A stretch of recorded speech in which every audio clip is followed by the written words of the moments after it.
El perfil de Quinto, amb la seva església mudèjar de l'Asunción, més coneguda com El Piquete, és difícil de confondre. És possible que s'edifiqués al segle XV a partir d'alguna fortificació. Des d'aquí es pot gaudir d'una magnífica vista de la Vall de l'Ebre.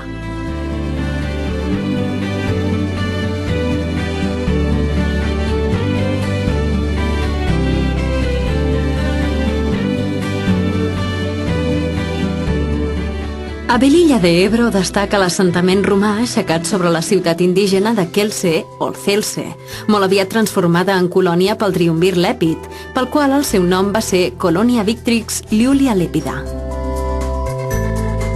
Va ser un punt clau en les comunicacions de l'època, ja que aquí s'encreuaven les vies de Tàrraco amb la Vall de l'Ebre i amb Ilerda, mitjançant la Via Augusta.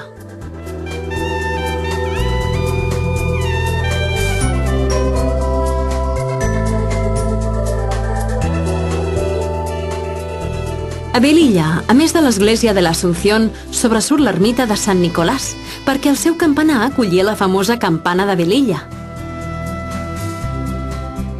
Es diu que va aparèixer a la costa de Llevant en temps dels gots i, en arribar a la desembocadura de l'Ebre, va començar a remuntar-lo. Quan intentaven agafar-la, s'enfonsava i tornava a emergir més endavant, seguint el seu camí contracorrent. En arribar a Velilla, només 2 donzelles verges la varen poder treure de l'aigua. La campana fou col·locada a l'església de Sant Nicolàs, des d'on no va deixar de tocar, sempre anunciant desastres. La zona dels meandres és potser la més interessant d'aquesta part de l'Ebre, ja que el riu hi dibuixa unes marcades giragonses. Sàstago és una de les poblacions més curioses en aquest aspecte. S'aixeca sobre una península en la qual el riu passa a menys de 500 metres en direccions oposades.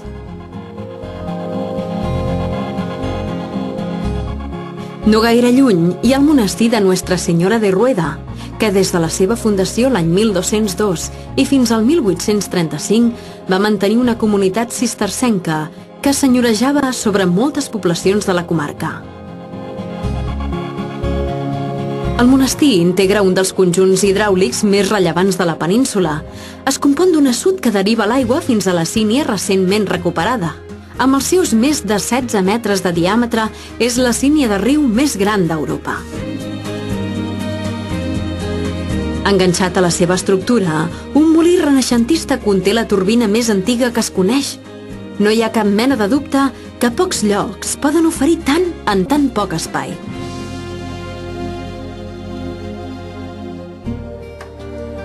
La ruta pels rius Martín i Guadalope destaca per ser la ruta del bombo i el tambor, que cada Setmana Santa reuneix més persones interessades a buscar un turisme diferent. Híjar és una petita localitat associada a la Setmana Santa i per la qual l'humil riu Martín va alimentant petits horts.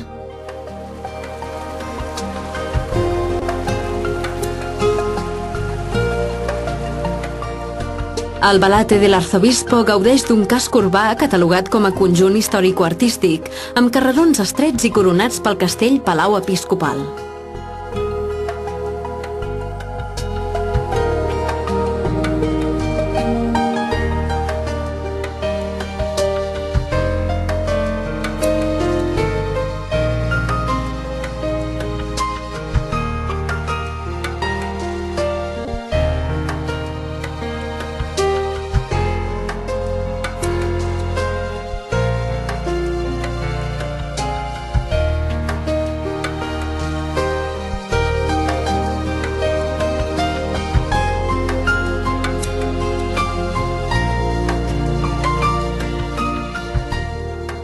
Passem pel costat d'Oliete, rumb a l'embassament de Cueva Foradada, un dels més antics de la Conca, inaugurat el 1926. Els 23 anys que va durar la seva construcció donen una idea de com de difícil havia de ser per als mitjans de l'època una infraestructura d'aquesta envergadura.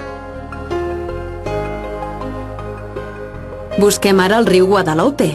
L'alta xemeneia de la central d'Andorra és talment un far que dialoga amb la de l'embassament de Calanda, com antany ho havien de fer les torres de Guaita.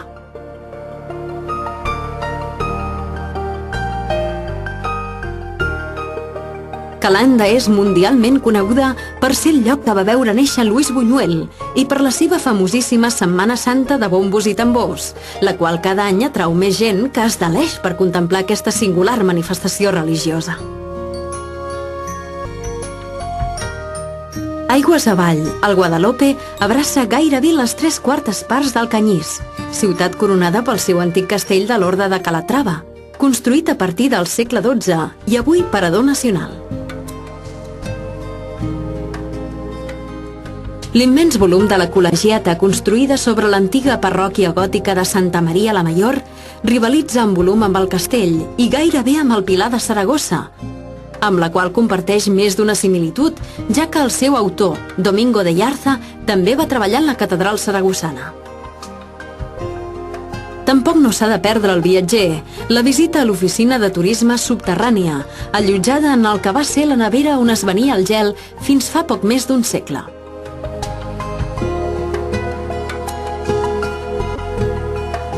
Després del Canyís, el Guadalope segueix el seu curs serpentejant fins a arribar a l'embassament de Casp. De bell nou hem tornat a l'Ebre, que de Sàstego a Mequinensa és anomenat el Mar d'Aragó. A partir de Casp i fins a arribar a Mequinensa, l'Ebre descriu uns pronunciats meandres que fan que vist des de l'aire sembli talment la silueta d'un immens drac. Deixant per al proper capítol el tram final de l'Ebre aragonès, no acabarem avui sense abans recórrer el riu Matarranya, un dels millors conservats de la conca i de paisatges inequívocament mediterranis.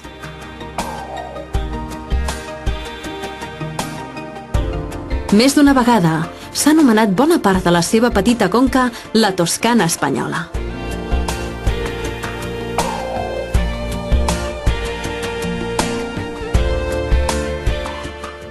Nonasp, confluència dels rius Matarranya i Algars, s'estira tot al llarg de l'Esperó, com una illa entre ambdós rius.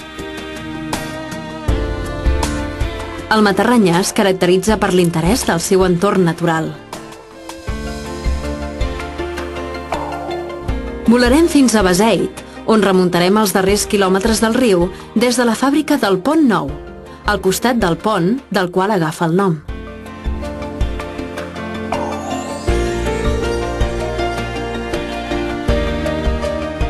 Beseit va tenir dues mines de carbó i nombroses indústries papereres. Aquest tipus d'indústria, documentada ja al segle XIV, arribà a la seva màxima esplendor al segle XIX, amb 6 fàbriques de fama nacional per la qualitat dels seus productes, cosa que ens permet fer-nos una idea de la seva importància econòmica en aquella època.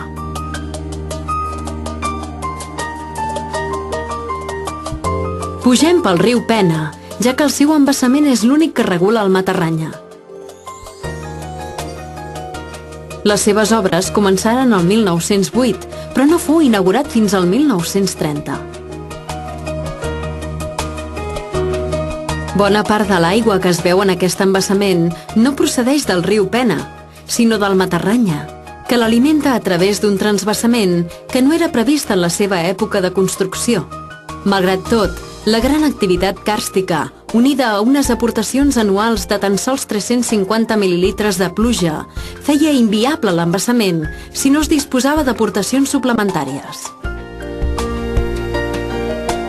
Els ports de Beseit, muntanyes situades entre Catalunya, València i Aragó, són un massís calcari d'un relleu escarpat i abrupte humanitzat des de temps prehistòrics.